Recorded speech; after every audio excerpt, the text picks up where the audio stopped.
카타르 가스 시설 폭발로 인해 전 세계가 동시에 멈춰버렸습니다. 유가가 당장 내일부터 80% 인상하다니요. 돈이 있어도 살 수 없는 게 말이 됩니까? 일본은 해외 기업들에게 제발 좀 도와달라며 손을 내밀고 있고, 유럽은 한 달 전기요금이 200만 원 나올 판이라 비상대책회의까지 열었죠. 대만도 마찬가지로 가스가 11일치밖에 없어서 벌벌 떨었습니다. 하지만 단 한 나라만 여유로웠는데요. 바로 대한민국 하나만 K반도체 위상을 끌어올릴 기회가 될 것이라며 아무런 조치 없이 비상사태의 국가들만 빤히 지켜보는 상황. 아니, 한국도 가스 비축량이 9일치뿐이라는데요. 이는 절반만 맞는 가짜뉴스였습니다. 도대체 어떻게 한국만 지금 여유 부리고 있는 겁니까? 한국이 무엇을 숨기고 있었는지 도저히 모르겠습니다. 어떻게 석유도 가스도 한 방울 안 나오는 나라가 이게 가능할까요?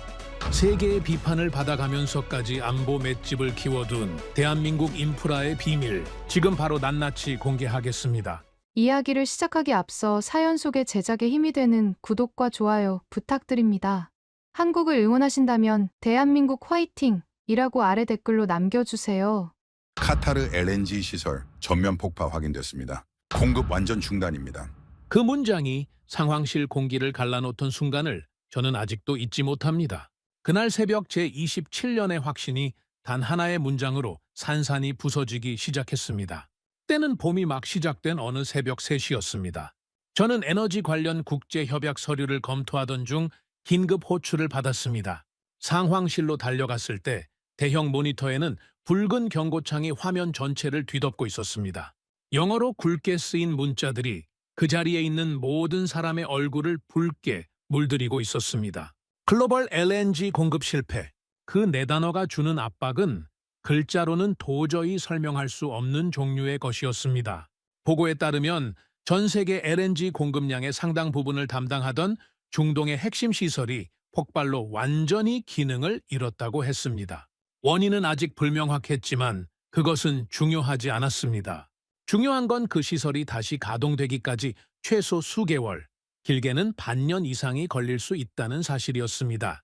불과 몇 시간 사이에 전 세계 가스 가격은 80% 넘게 폭등했습니다. 시장이 패닉에 빠지는 데는 그리 긴 시간이 필요하지 않았습니다. 저는 차갑게 심호흡을 한번 하고 자리에 앉았습니다. 27년 경력이 있다고는 해도 이 정도 규모의 공급 충격은 경험해본 적이 없었습니다. 상황실 안은 조용했지만 그 조용함은 평온함이 아니라 공포가 만들어낸 침묵이었습니다. 첫 번째 보고가 올라왔습니다. 대만의 LNG 비축량이었습니다. 담당 참모가 종이를 내밀며 조용히 말했습니다. 현재 기준으로 남은 건 11일입니다. 11일, 그 숫자가 입에서 나오는 순간 상황실 안에 모든 사람이 동시에 굳어버렸습니다. 저도 마찬가지였습니다. 머릿속으로 빠르게 계산했습니다. 대만의 전력 생산 중 절반 가까이가 가스에 의존하고 있습니다. 가스가 끊기면 전기가 끊깁니다. 전기가 끊기면 반도체 공장이 멈춥니다.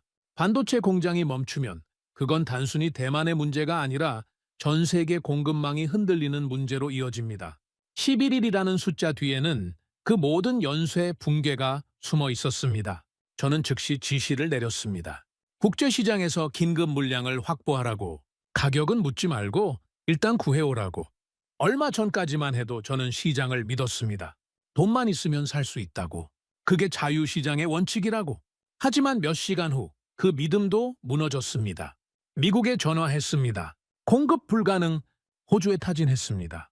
물량 없음, 중동의 다른 공급선을 두드렸습니다. 전부 같은 대답이었습니다. 에너지 트레이더 한 명이 지친 목소리로 말했습니다. 지금은 가격이 문제가 아닙니다. 물량 자체가 없습니다. 그 말이 얼마나 무거웠는지 모릅니다. 돈이 있어도 살 수 없는 자원, 그게 그날 우리가 마주한 현실이었습니다. 저는 27년 동안 수많은 에너지 위기를 봐왔지만 시장이 통째로 사라진 경험은 처음이었습니다. 가격이 오르는 것과 살 수가 없는 것은 완전히 다른 차원의 문제입니다. 전자는 대응 방법이 있지만 후자는 없습니다. 비축량은 9일치로 수정됐습니다. 실제 소비량을 정밀하게 다시 계산한 결과였습니다. 담당자가 보고를 올리면서 덧붙였습니다. 병원과 데이터 센터, 우선 공급 기준을 지금 당장 설정해야 합니다. 그리고 TSMC 측에도 전력 제한 가능성을 사전에 통보해야 합니다. TSMC, 그 이름이 나오는 순간 위장이 조여드는 느낌이 들었습니다. 대만의 반도체 산업은 단순한 산업이 아닙니다. 그건 이 섬나라가 세계 경제와 연결되는 유일한 동맥입니다. 그 동맥이 막힌다는 건 국가 존립의 문제와 직결되는 일이었습니다. 설상가상으로 대통령 집무실에서 긴급 호출이 들어왔습니다. 저는 상황실을 나서며 심호흡을 했습니다. 보고해야 할 내용이 좋지 않다는 건 알고 있었지만 이 상황을 말로 설명하는 것 자체가 두려웠습니다. 대통령은 제가 들어서자마자 물었습니다. 전기가 끊기면 정권이 아니라 국가가 끝이라는 걸 알고 있습니까? 저는 아무 말도 하지 못했습니다. 그 말이 틀리지 않았기 때문입니다. 전기가 끊기는 순간 대만은 섬이 아니라 고립된 공간이 됩니다. 병원이 멈추고 교통이 마비되고 공장이 서고 통신이 끊깁니다. 섬나라에서 전기가 없다는 건 단순한 불편함이 아니라 문명 자체의 붕괴를 의미합니다. 언론은 이미 움직이기 시작했습니다. 에너지 재앙이라는 표현이 헤드라인을 도배하기 시작했고 시민들 사이에서는 불안이 퍼져나가고 있었습니다. 저를 향한 책임론도 서서히 고개를 들었습니다. 에너지 정책의 최고 책임자로서 이 상황을 막지 못했다는 비판이 쏟아지기 시작한 것입니다. 저는 상황실로 돌아와 다시 의자에 앉았습니다. 지금 할 수 있는 일이 무엇인지 생각했습니다. 구매는 불가능, 비축은 바닥, 대안도 없다. 그때 저는 처음으로 진짜 공포를 느꼈습니다. 이건 숫자로 해결할 수 있는 문제가 아니었습니다. 이미 대응할 수 있는 시간 자체가 사라지고 있었습니다. 그 순간이었습니다. 모니터를 들여다보던 한 직원이 고개를 들며 조심스럽게 말했습니다. 부위원장님, 이상한 보고가 있습니다. 저는 지쳐 있었지만 고개를 들었습니다. 그는 잠시 머뭇거리더니 말을 이어갔습니다. 한국은 상황이 다릅니다. 저는 그 말이 무슨 의미인지 잠깐 이해하지 못했습니다. 상황이 다르다고? 지금 전 세계가 같은 폭풍 안에 있는데 상황이 다를 수 있다고? 그래서 저는 되물었습니다. 어떻게 다르다는 건가요? 직원은 데이터 화면을 보여주며 설명했습니다. 가스 공급 안정, 가격 영향 제한적, 비축 충분, 정상 운영 유지. 그 단어들이 하나씩 읽히면서 저는 점점 더 이해하기 힘들어졌습니다. 어떻게? 지금 이 상황에서 어떻게 정상 운영이 가능하다는 말인가요? 같은 바다에서 같은 폭풍을 맞고 있는데 한 나라만 멀쩡할 수 있다는 게 말이 됩니까? 상황실이 조용해졌습니다. 저는 화면을 한참 바라보다가 천천히 입을 열었습니다. 한국이 멀쩡하다고? 아무도 대답하지 않았습니다. 그 침묵 자체가 이미 하나의 대답이었습니다. 저는 그날 처음으로 제가 알고 있던 세계와 전혀 다른 세계가 존재할 수 있다는 사실을 마주했습니다. 그리고 그 낯선 세계를 이해하기 위해 저는 모든 감정을 내려놓고 분석을 시작해야 했습니다. 저는 그날 밤 솔직히 한국의 안정 보고를 믿지 않았습니다. 27년의 경험이 그것을 허용하지 않았습니다. 에너지 위기 앞에서 멀쩡한 나라는 없습니다. 단지 피해 정도의 차이가 있을 뿐이죠. 그러니까 한국의 정상 운영이라는 보고는 데이터를 잘못 읽었거나 아직 피해가 수면 아래에 있는 것일 거라고 생각했습니다. 저는 즉시 정보 분석팀을 긴급 소집하고 명령했습니다. 한국 에너지 시스템 전부 가져오세요. 단순한 운인지 아니면 다른 이유가 있는 건지 데이터로 확인합니다. 분석팀이 움직이는 동안 저는 다시 대만의 현황을 정리했습니다. 비축량은 매 시간 줄어들고 있었고 국제시장에서의 긴급 구매 시도는 계속 실패했습니다. 사방이 막힌 느낌이었습니다. 그 답답함 속에서 저는 한국 데이터를 기다렸습니다. 운이라는 결론이 나오면 그걸로 마음을 정리하고 다른 방법을 찾을 생각이었습니다.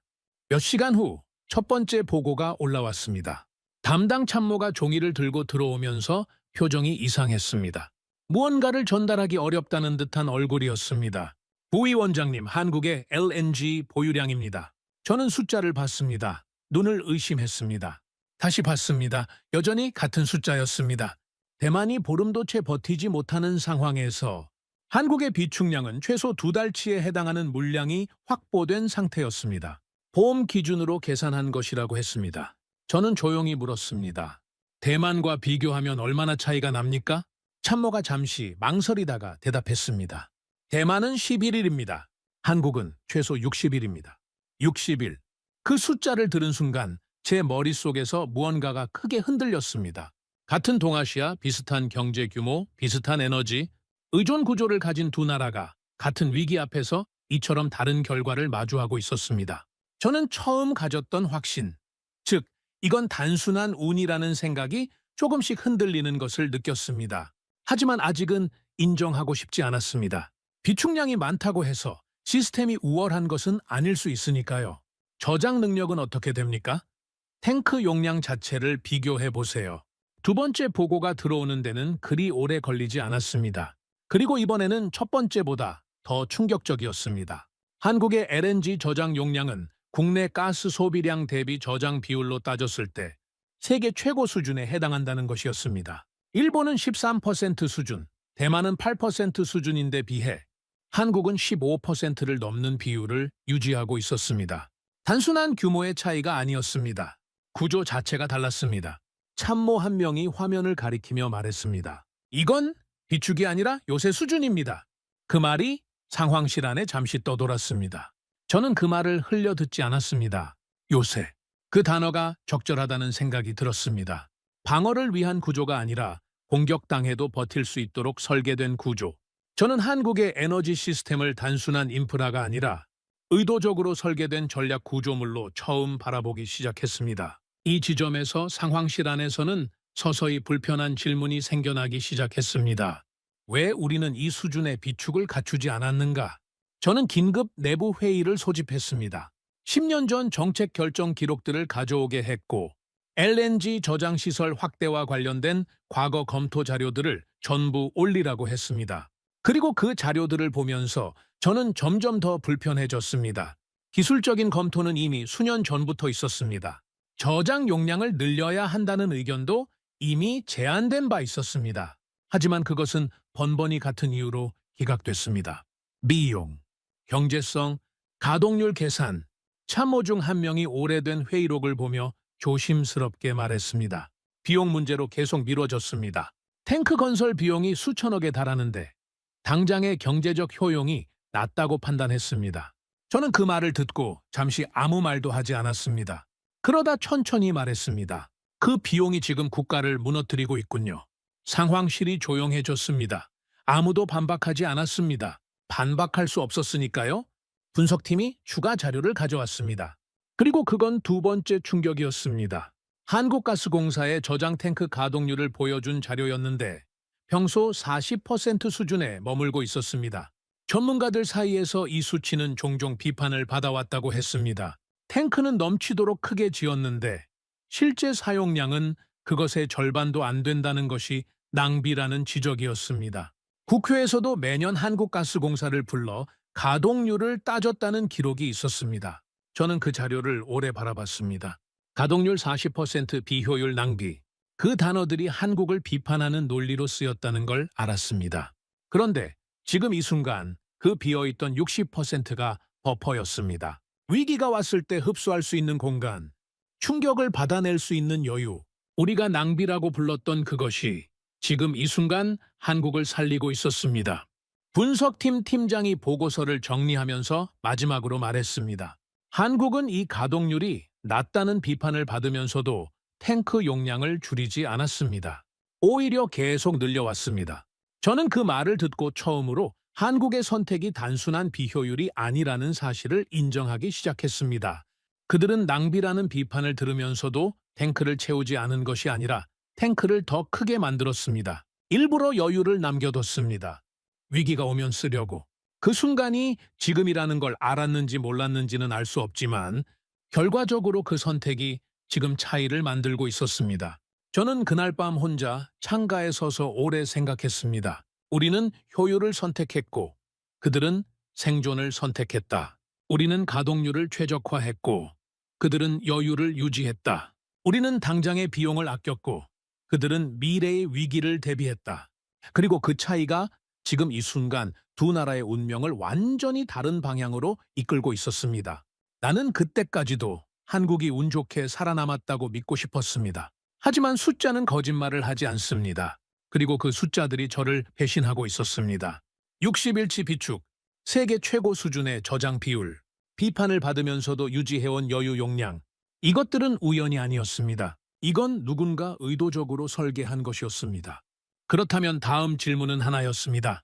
도대체 한국은 언제부터 이런 선택을 해왔는가? 그 질문이 며칠째 머릿속을 떠나지 않았습니다. 비축량이 많다는 건 이미 확인했습니다. 저장 용량이 세계 최고 수준이라는 것도 알았습니다. 그런데 저는 그것이 어떤 이유로, 어떤 과정을 거쳐 만들어졌는지가 더 궁금했습니다. 시스템이 아무리 훌륭해도 그것이 하루아침에 생겨난 것이라면 그건 그냥 행운일 뿐입니다. 하지만 오랜 시간에 걸쳐 의도적으로 구축된 것이라면 그건 전혀 다른 이야기가 됩니다. 저는 분석팀에 지시했습니다. 최소 10년치 데이터를 가져오세요. 한국이 언제부터 어떻게 이 구조를 만들어 왔는지 시간 순서대로 정리해 주세요. 분석팀은 밤을 새워 자료를 모았습니다. 대만이 비축량 917로 벼랑 끝에 서 있는 동안 저는 한국의 과거를 추적하고 있었습니다. 이상하다는 생각도 들었습니다. 지금 당장 우리 문제를 해결해야 할 시간에 왜 다른 나라의 역사를 파고 있는가? 하지만 저는 멈출 수 없었습니다. 왜 그들은 되고 우리는 안 되는가? 그 답을 알아야만 앞으로 어떻게 해야 할지도 보일 것 같았습니다. 자료가 들어오기 시작했습니다. 그리고 처음 눈에 들어온 것은 몇 년 전의 LNG 시장 데이터였습니다. 당시는 전 세계적으로 LNG 공급이 넘쳐나던 시기였습니다. 생산국들은 예상보다 많은 물량을 시장에 풀었고 수요는 그것을 따라잡지 못했습니다. 가격은 빠르게 떨어졌고 전문가들은 앞으로도 가격이 더 낮아질 가능성이 있다고 전망했습니다. 대부분의 나라는 그 시점에 구매를 미뤘습니다. 더 싸질 때 사겠다는 계산이었습니다. 합리적인 판단처럼 보였습니다. 그런데 한국은 달랐습니다. 잠모가 화면을 보여주며 말했습니다. 그 시기에 한국은 오히려 가장 많이 샀습니다. 저는 그 문장을 처음 들었을 때 잘못 들은 줄 알았습니다. 가격이 낮을 때 많이 사는 건 당연한 거 아닌가? 그런데 참모의 설명을 들으면서 그게 그렇게 단순하지 않다는 걸 알았습니다. 당시 한국은 저장 탱크가 이미 적지 않은 수준으로 채워져 있었습니다. 그 상태에서 더 산다는 건 당장 쓸 곳도 없는데 탱크를 가득 채운다는 의미였습니다. 주변에서는 그게 이상하다고 봤습니다. 시장에서 물량이 넘치는데 굳이 지금 살 이유가 없다는 시각이었습니다. 가동률만 낮아질 텐데 왜 저렇게까지 사느냐는 비판도 있었습니다. 하지만 한국은 멈추지 않았습니다. 가격이 낮은 시기, 즉 시장이 여유로울 때 그들은 탱크를 채웠습니다. 저는 그 선택이 무엇을 의미하는지 천천히 이해하기 시작했습니다. 다른 나라들이 더 싸질 거라고 기다리는 동안 한국은 지금 이 가격이 언제까지 지속될지 모른다는 가정을 하고 있었던 것입니다. 시장을 낙관적으로 보지 않았다는 뜻입니다. 항상 최악의 순간을 염두에 두고 움직였다는 뜻입니다. 그리고 두 번째 자료가 들어왔습니다. 이것이 훨씬 더 강한 충격이었습니다. 한국은 미국의 LNG 액화 설비 용량을 장기 계약으로 확보해두고 있었습니다. 그것도 상당한 규모로. 핵심은 그 용량의 전부를 매년 사용하지는 않는다는 점이었습니다. 절반 정도만 쓰고 나머지는 이른바 필요할 때 끌어쓸 수 있는 권리의 형태로 유지되고 있었습니다. 법적으로 이미 확보된 물량이지만 실물은 필요할 때 요청하면 바로 선적할 수 있는 구조였습니다.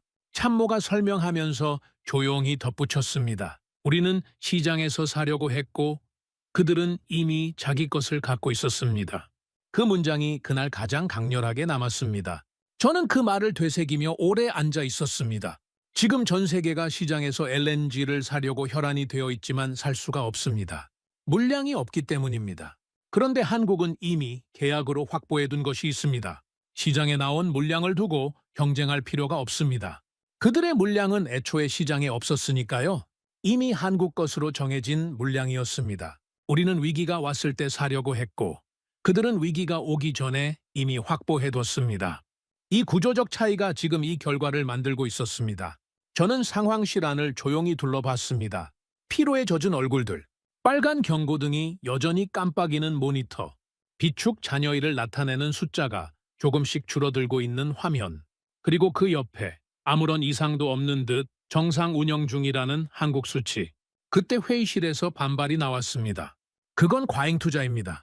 용량을 남겨두는 것 자체가 자원 낭비예요. 우리가 그 비용을 썼으면 다른 곳에 훨씬 효율적으로 투자할 수 있었습니다. 젊은 참모 한 명이 말했습니다. 저는 그 말을 자르지 않았습니다. 그 주장이 완전히 틀렸다고 할 수도 없었고 무엇보다 불과 며칠 전까지만 해도 저도 비슷한 생각을 갖고 있었으니까요. 저는 잠시 침묵하다가 천천히 말했습니다. 지금 이 상황에서 그게 낭비로 보입니까? 아무도 대답하지 않았습니다. 그 침묵이 대답이었습니다. 저는 계속 말을 이었습니다. 지금 우리가 당장 구할 수 없는 것이 LNG입니다. 돈이 있어도 살 수가 없습니다. 시장에 물량이 없으니까요. 그런 상황에서 탱크에 남아있는 여유분이 얼마나 큰 의미를 갖는지 지금 우리는 직접 체험하고 있습니다. 우리에게 지금 그 여유분이 있었다면 지금 이 공포는 없었을 것입니다.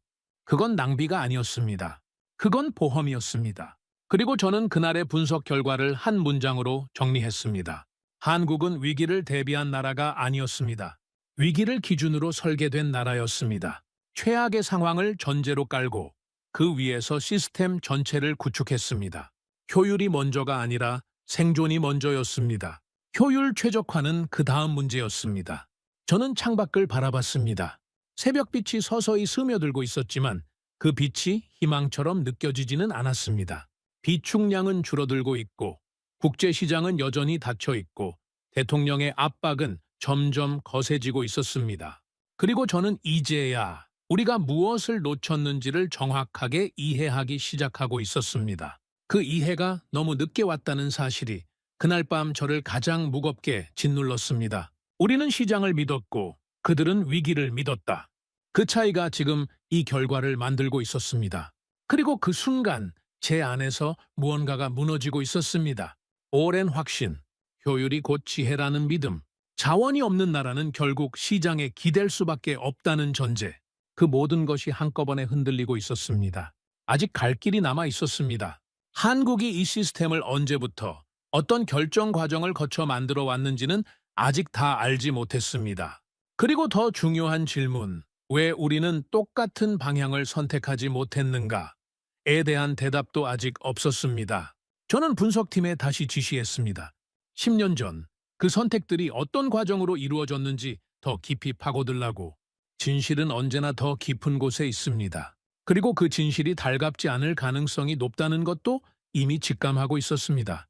진실은 생각보다 훨씬 가까운 곳에 있었습니다. 분석팀이 가져온 자료는 예상 밖이었습니다. 저는 한국의 전략이 어떤 천재적인 정책 이반자의 해안에서 나온 것인지 혹은 어떤 국가적 위기 이후에 완전히 새로운 방향으로 전환한 것인지를 알아내려고 했습니다. 그런데 자료를 보면서 제가 먼저 마주한 건 한국 이야기가 아니었습니다. 대만 이야기였습니다.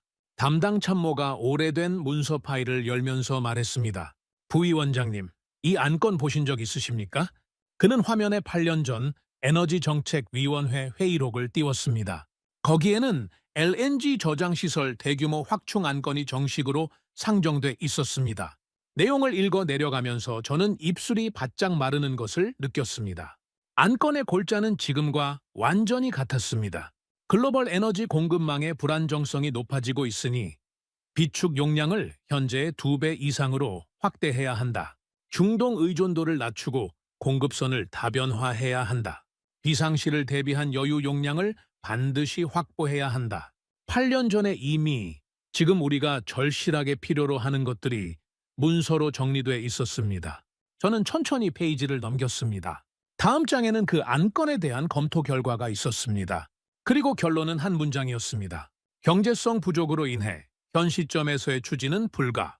저는 그 문장을 한참 바라봤습니다.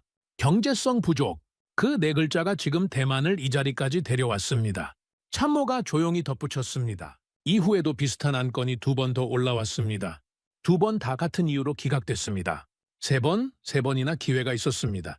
그리고 3번 모두 같은 이유로 포기했습니다. 저는 그 순간 묘한 감각을 느꼈습니다. 배신감이라고 해야 할지, 허탈함이라고 해야 할지, 몰라서 못한 것이 아니었습니다. 알고 있었습니다. 필요하다는 것도 알았습니다. 하지만 하지 않았습니다. 우리는 틀린 선택을 한 것이 아니었습니다. 쉬운 선택을 한 것이었습니다. 저는 긴급 내부 회의를 소집했습니다. 과거 결정에 관여했던 담당자들을 불렀습니다. 회의실 분위기는 처음부터 무거웠습니다. 모두가 이미 어느 정도 짐작하고 있었을 것입니다. 무엇을 이야기하게 될지. 저는 기각 결정에 참여했던 참모 중 한 명에게 직접 물었습니다. 그 안건 기술적으로 불가능한 이유가 있었습니까? 아니요. 예산이 절대적으로 없었습니까? 그건 아닙니다. 우선순위의 문제였습니다. 그럼 왜 기각했습니까? 긴 침묵이 흘렀습니다. 그는 고개를 약간 숙인 차에 대답했습니다. 비용 대비 당장의 효용이 낮다는 판단이었습니다. 탱크를 지어도 가득 채울 수 없다면 그 공간은 그냥 낭비로 보였습니다. 저는 고개를 끄덕였습니다. 그 논리가 이해가 가지 않는 건 아니었습니다. 당시의 기준으로 보면 합리적인 판단이었을 수도 있습니다. 하지만 지금 이 결과를 보면 그 합리성이 얼마나 짧은 눈으로 세상을 본 것인지 알 수 있었습니다. 그 다음 자료가 올라왔습니다. 한국가스공사의 역사였습니다. 저는 한국도 분명히 같은 논란을 겪었을 거라고 생각했습니다. 저장 용량을 늘리고 가동률을 낮게 유지하는 운영 방식은 어느 나라에서든 비판의 대상이 될 수 있습니다. 그리고 예상대로였습니다. 한국가스공사는 가동률이 낮다는 이유로, 과잉 투자라는 이유로 해마다 국회 감사에서 집중적인 공격을 받아왔습니다. 언론도 그 비판에 적극적으로 가담했습니다. 적자가 발생했습니다. 수익성 없는 사업을 지속한다는 비난이 쏟아졌습니다. 국민 세금으로 운영되는 공기업이 경제성 없는 투자를 지속한다는 것은 정치적으로도 공격받기 쉬운 지점이었습니다. 실제로 매년 국정감사장에서 한국가스공사를 향한 질타가 이어졌고 담당 임원들은 그 자리에서 몇 시간씩 해명해야 했다고 했습니다. 저는 자료를 읽으면서 잠시 멈췄습니다. 우리가 포기한 이유와 똑같은 압박을 받으면서도 한국은 멈추지 않았습니다.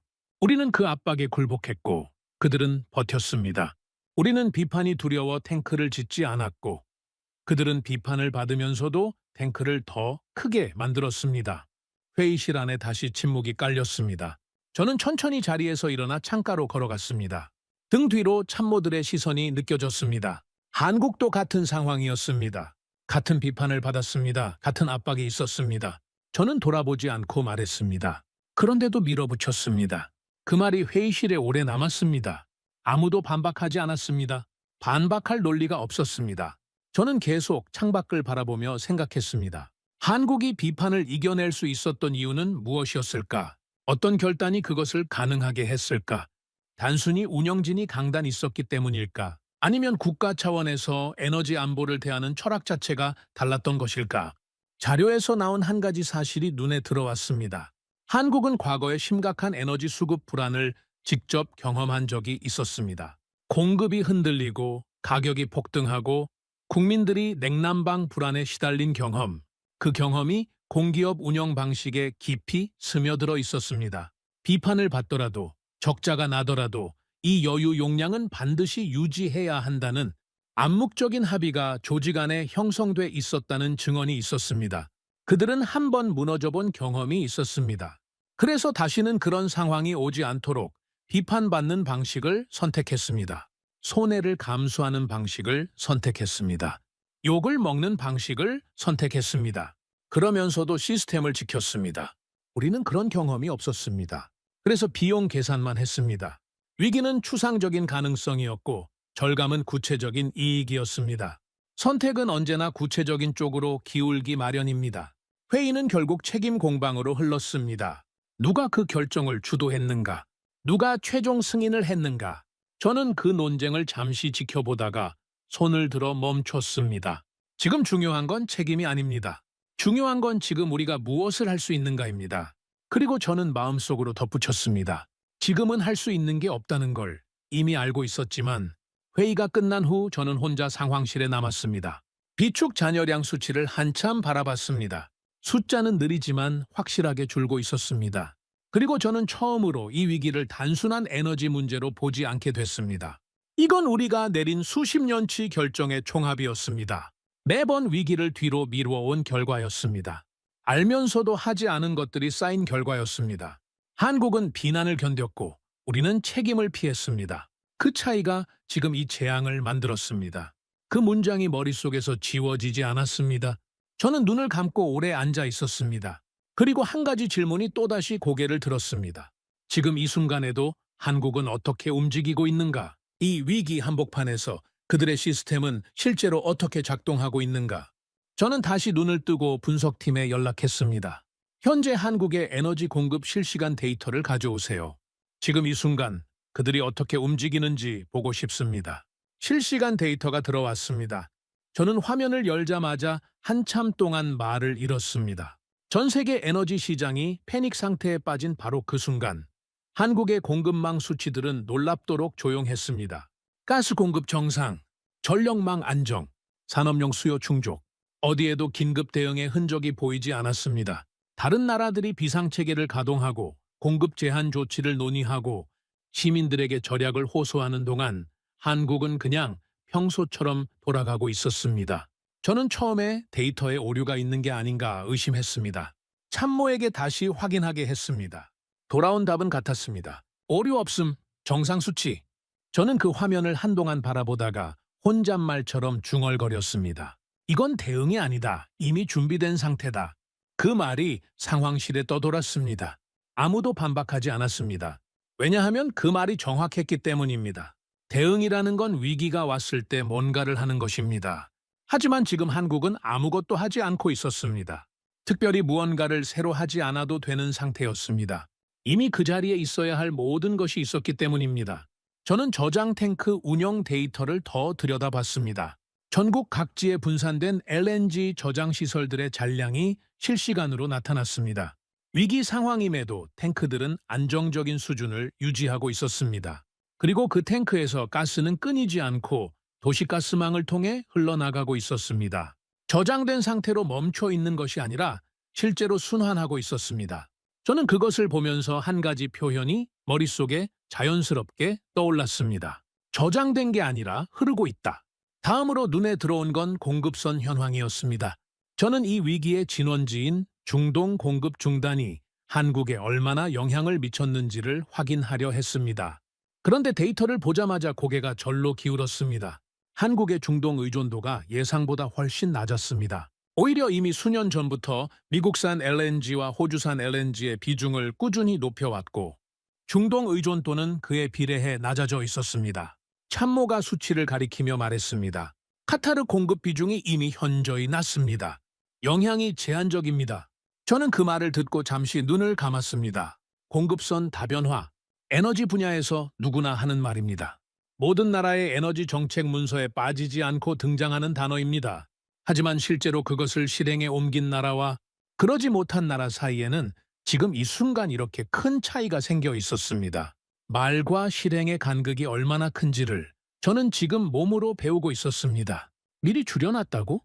저는 참모의 말을 되물었습니다. 그는 고개를 끄덕였습니다. 그냥 분산된 것이 아니었습니다. 의도적으로 특정 공급선의 비중을 줄여온 것이었습니다.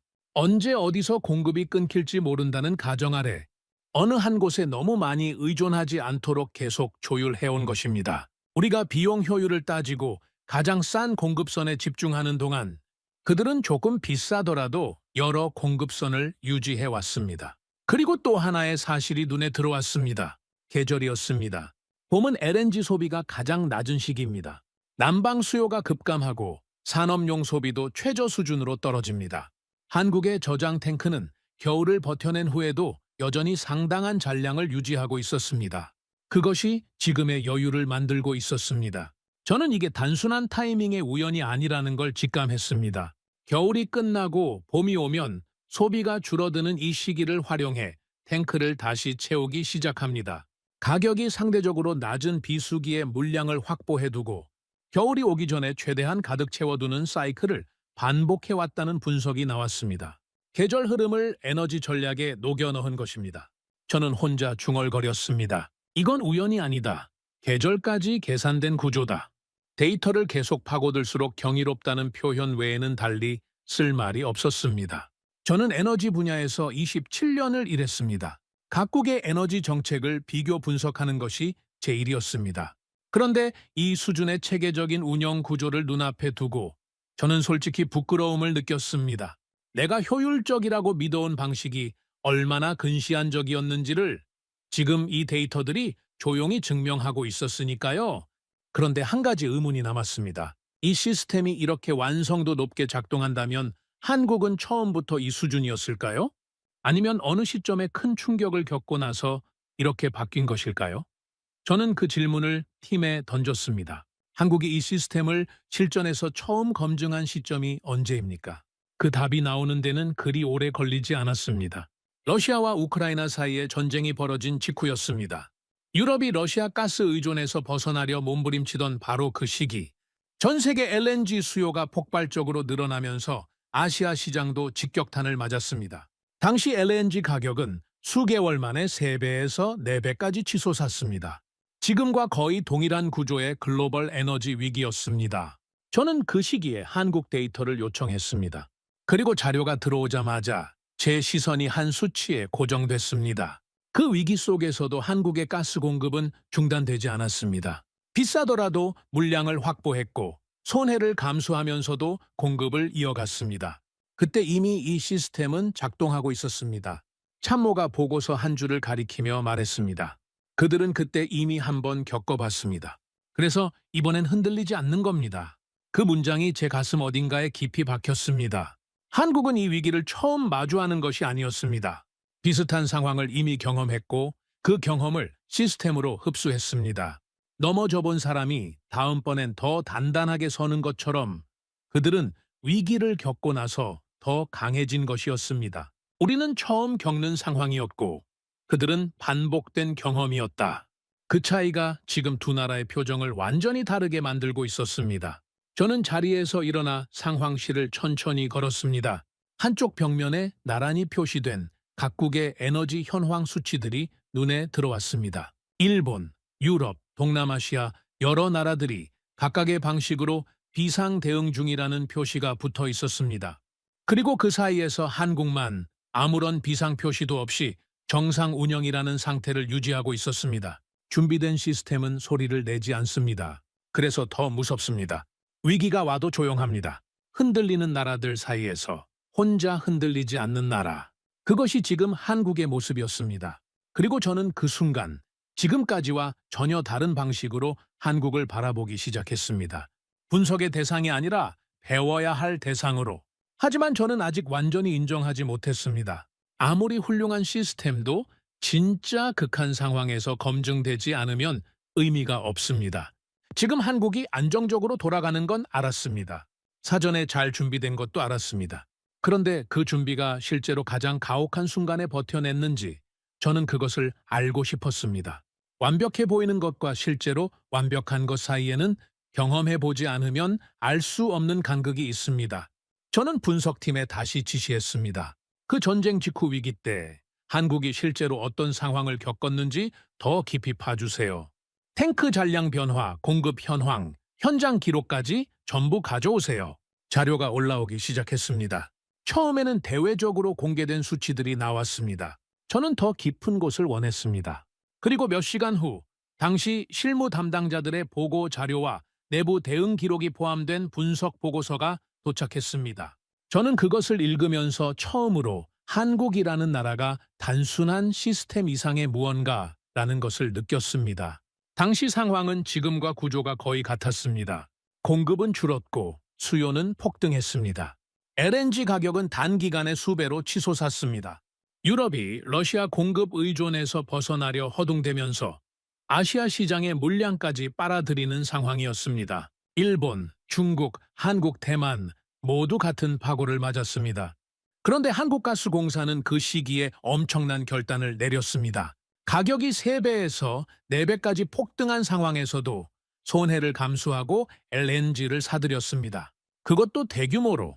결과적으로 수십조 원에 달하는 적자가 발생했습니다. 언론은 당연히 강하게 비판했습니다.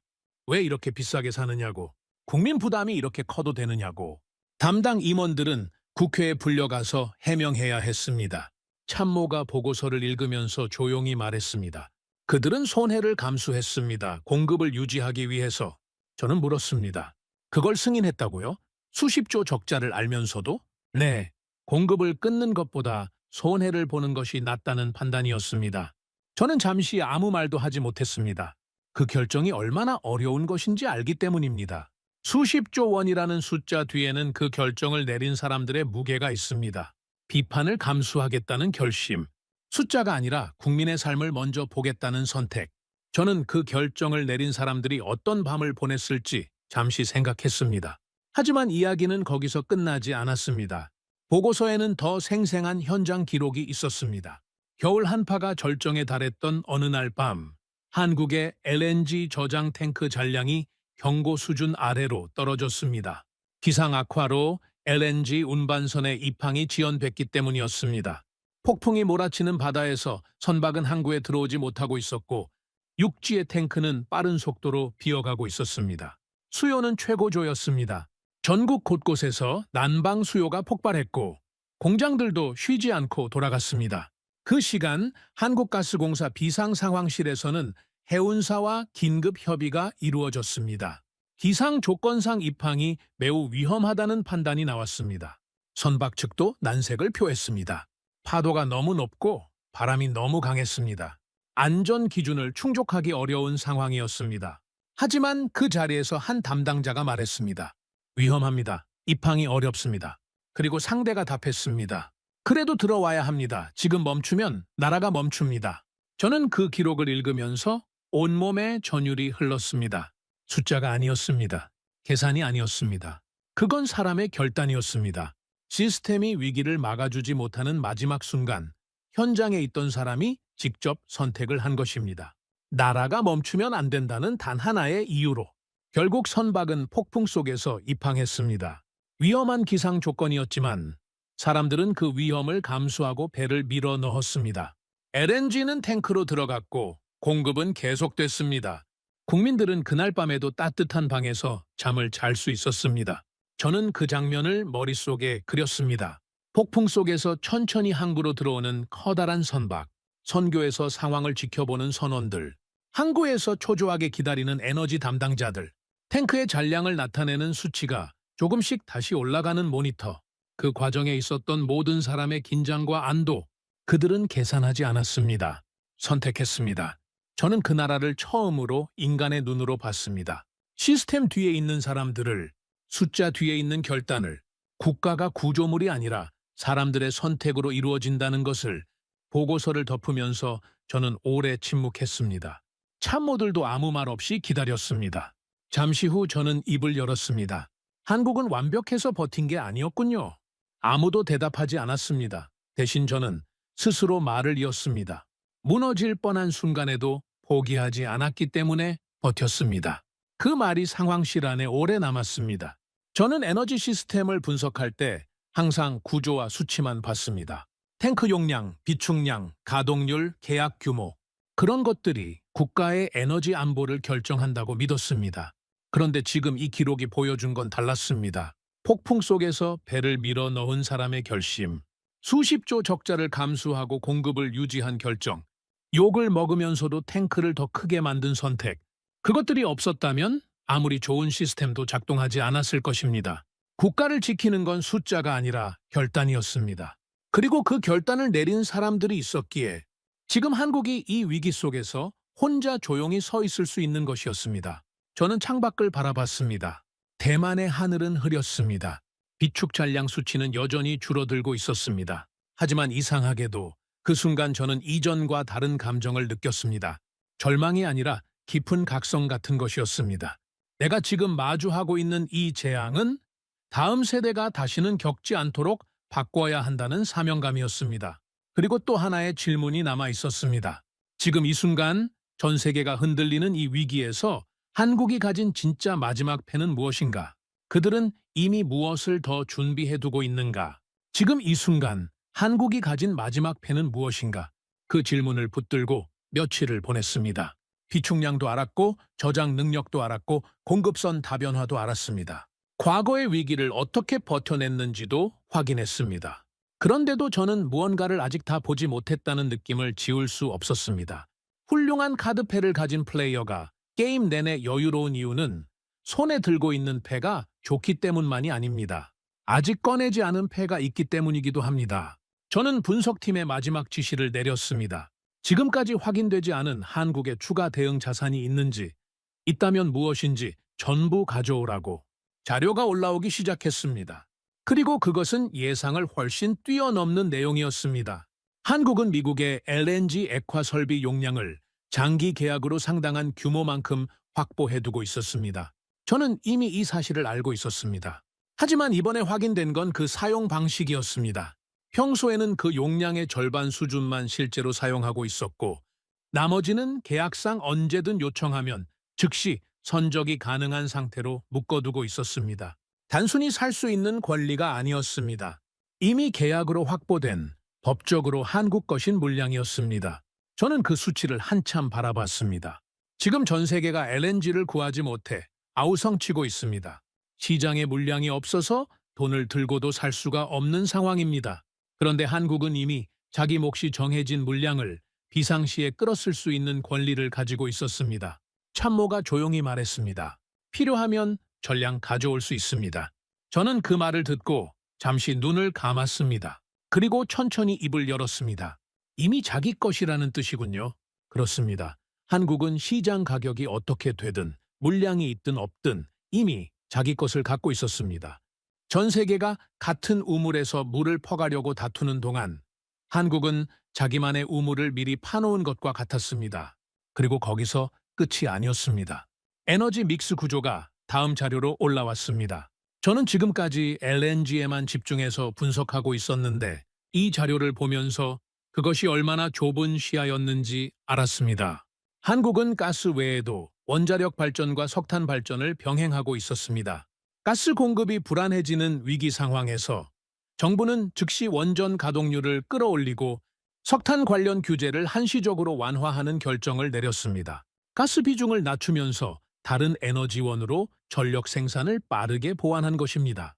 저는 그것을 보면서 탄식이 절로 나왔습니다. 우리는 한 장에 모든 것을 걸었고 그들은 여러 장을 준비해뒀다. 대만은 가스 의존도가 높습니다. 전력 생산의 절반 가까이가 가스에서 나옵니다. 그 구조에서 가스 공급이 흔들리면 우리가 할 수 있는 일이 극히 제한적입니다. 하지만 한국은 달랐습니다. 가스가 흔들리면 원전으로, 원전의 부담이 커지면 다른 방향으로, 마치 여러 개의 다리로 서 있는 것처럼 한쪽이 약해지면 다른 쪽이 무게를 받아낼 수 있는 구조를 갖추고 있었습니다. 저는 글로벌 상황표를 다시 펼쳤습니다. 각국의 현재 상태가 한눈에 들어왔습니다. 일본은 민간 중심의 에너지 구조 탓에 정부의 빠른 개입이 어려워 대응이 지연되고 있었습니다. 유럽 여러 나라들은 가격 폭등으로 국민 부담이 치솟으면서 정치적 혼란이 가중되고 있었습니다. 동남아시아 일부 국가들은 공급 자체가 끊겼습니다. 그리고 대만은 저도 잘 알듯이 비축량이 한계에 다가가고 있었습니다. 그 속에서 한국만 비상 표시 없이 정상 운영 상태를 유지하고 있었습니다. 저는 그 화면을 한참 들여다봤습니다. 다른 나라들은 지금 버티고 있었습니다. 한국은 이미 끝난 싸움을 바라보고 있었습니다. 같은 위기 앞에서 어떤 나라는 살아남기 위해 발버둥치고 어떤 나라는 그 발버둥이 필요 없었습니다. 그 차이는 어디서 왔는가? 저는 더 이상 의심하지 않았습니다. 이것은 운이 아니었습니다. 이것은 구조의 차이였습니다. 오랜 시간에 걸쳐 의도적으로 쌓아올린 선택들의 차이였습니다. 비판을 받으면서도 탱크를 더 크게 만든 선택, 손해를 감수하면서도 공급을 유지한 선택, 비싸더라도 여러 공급선을 유지한 선택, 이미 자기 것으로 물량을 확보해둔 선택, 가스 외에도 여러 에너지원을 병행한 선택, 그 선택들이 하나씩 쌓여 지금 이 결과를 만든 것이었습니다. 상황실이 조용해졌습니다. 모든 분석이 완료된 시점이었습니다. 저는 의자에 앉아 두 손을 모으고 화면을 바라봤습니다. 나는 완전히 틀렸습니다. 제 입에서 그 말이 나왔습니다. 누가 묻지도 않았습니다. 하지만 그 말이 나와야 했습니다. 저는 오랫동안 한국을 과도하게 준비하는 비효율적인 나라라고 봤습니다. 공기업 중심의 구조가 낭비라고 생각했습니다. 시장 효율성이 더 중요하다고 믿었습니다. 그 모든 생각이 틀렸습니다. 한국은 비효율적인 나라가 아니었습니다. 가장 치밀하게 준비한 나라였습니다. 효율이 아니라 생존을 기준으로 움직인 나라였습니다. 그리고 그 기준이 지금 이 위기에서 그 어떤 효율 지표보다 훨씬 더 중요하다는 것을 증명하고 있었습니다. 며칠이 지나 세계의 시선이 바뀌기 시작했습니다. 처음에는 조심스러운 관심이었습니다. 각국의 에너지 관련 기관들이 조용히 한국 시스템을 분석하기 시작했다는 이야기가 들려왔습니다. 이어서 주요 언론들이 하나둘 기사를 쏟아냈습니다. 전 세계가 흔들리는데 왜 한국만 멀쩡한가? 한국의 에너지 전략에서 무엇을 배울 수 있는가? 한국의 저장 시스템과 계약 구조가 세계의 새로운 기준이 될 수 있는가? 불과 며칠 전까지만 해도 아무도 주목하지 않던 나라의 에너지 정책이 갑자기 전 세계가 연구해야 할 모델이 된 것이었습니다. 저는 그 흐름을 보면서 묘한 감정을 느꼈습니다. 이제는 우리가 한국을 분석하는 게 아니라 세상이 한국을 분석하고 있었습니다. 우리 대만도 당연히 긴급 대응에 나섰습니다. 저는 즉시 저장시설 확대 방안을 검토하고 LNG 장기 계약 확보를 위한 협의를 시작하라는 지시를 내렸습니다. 하지만 회의실에 모인 참모들의 표정은 밝지 않았습니다. 한 참모가 조심스럽게 말했습니다. 지금이라도 준비해야 합니다. 저는 창밖을 바라보다가 천천히 고개를 돌렸습니다. 지금은 준비할 시간이 아닙니다. 그 말이 회의실에 울렸습니다. 틀린 말이 아니었습니다. 탱크는 지어지는 데만 수년이 걸립니다. 장기 계약은 상대방이 있어야 성사됩니다. 공급선 다변화는 하루아침에 되는 일이 아닙니다. 지금 이 위기 한복판에서 우리가 할 수 있는 준비의 범위는 극히 좁았습니다. 위기가 오면 선택은 사라집니다. 그 전에 끝내놨어야 했습니다. 그리고 우리는 그러지 않았습니다. 그것이 지금 우리가 처한 현실이었습니다. 저는 그날 이후 한동안 이 상황 전체를 반추했습니다. 위기는 언젠가 지나갈 것입니다. 대만이 어떤 방식으로든 이 고비를 넘기고 나면 세상은 다시 돌아갈 것입니다. 하지만 이 경험에서 아무것도 배우지 않으면 우리는 다음 위기에서 또다시 같은 자리에 서게 될 것입니다. 저는 27년 동안 에너지 정책을 다루면서 항상 두 가지를 먼저 따졌습니다. 비용과 효율, 그것이 합리적인 정책의 기준이라고 믿었습니다. 하지만 이번 일이 보여준 것은 달랐습니다. 비용과 효율만으로 국가의 생존을 판단하면 정작 위기 앞에서는 아무것도 할 수 없게 됩니다. 효율은 평시의 언어이고 생존은 위기의 언어입니다. 그리고 국가 정책은 평시만을 위해 존재하지 않습니다. 한국이 보여준 것은 단순한 에너지 전략이 아니었습니다. 그것은 국가를 어떻게 설계할 것인가에 대한 철학이었습니다. 최악을 가정하고 그 최악을 버텨낼 수 있는 구조를 먼저 만든 다음 그 위에서 효율을 추구하는 방식, 안전망을 먼저 깔고 그 안에서 최적화를 이야기하는 방식. 저는 그동안 그 순서를 거꾸로 해온 것이었습니다. 그리고 그 깨달음은 저를 한 가지 더 깊은 질문으로 데려갔습니다. 한국은 왜 이런 선택을 해왔을까요? 무엇이 그들을 이 방향으로 이끌었을까요? 답은 생각보다 단순한 곳에 있었습니다. 한국은 자원이 없는 나라입니다. 석유도 없고 가스도 없습니다. 에너지를 생산할 땅도 원료도 없습니다. 모든 것을 사와야 하는 나라. 그것이 한국의 출발점이었습니다. 다른 나라들은 자원이 있어서 느슨하게 준비했습니다. 한국은 자원이 없어서 더 치밀하게 준비할 수밖에 없었습니다. 자원이 없다는 것은 약점이 아니었습니다. 그것은 한국으로 하여금 스스로를 더 단단하게 만들게 한 조건이었습니다. 없으니까 더 아꼈고, 없으니까 더 비축했고, 없으니까 더 다양한 경로를 열어두었습니다. 없다는 것이 오히려 이 모든 준비를 가능하게 한 동력이었습니다. 자원이 없는 나라가 약한 줄 알았습니다. 하지만 진실은 반대였습니다. 없었기 때문에 가장 강해진 나라였습니다. 저는 그 사실을 이해하는 데 27년이 걸렸습니다. 그리고 그것을 가르쳐 준 것은 전 세계가 흔들리는 위기 속에서도 혼자 조용히 서 있던 그 나라였습니다. 한국은 시스템을 만든 게 아니었습니다. 위기를 기준으로 나라를 설계했습니다. 그 철학이 인프라가 됐고, 인프라가 시스템이 됐고, 시스템이 지금 이 결과를 만들었습니다. 그리고 그 모든 것의 시작은 없다는 사실을 두려워하는 대신 그것을 가장 강한 이유로 바꾼 선택이었습니다. 저는 오랫동안 국가의 힘이 자원의 크기에 있다고 생각했습니다. 하지만 이번에 배웠습니다. 진짜 강한 나라는 자원이 많은 나라가 아닙니다. 준비된 나라입니다. 위기가 와도 흔들리지 않는 나라입니다. 최악을 기준으로 설계된 나라입니다. 그리고 그 기준에서 바라봤을 때 한국은 세계에서 가장 강한 나라 중 하나였습니다. 저는 그날 이후 국가를 보는 기준이 완전히 바뀌었습니다. 그리고 그 변화는 제 27년 경력에서 가장 값비싼 수업이었습니다. 다만 그 수업료가 너무 가혹한 방식으로 청구됐다는 것이 안타까울 따름입니다. 대만이 더 일찍 이것을 배웠더라면 지금 우리는 이 상황실에서 이런 공포를 느끼지 않아도 됐을 것입니다.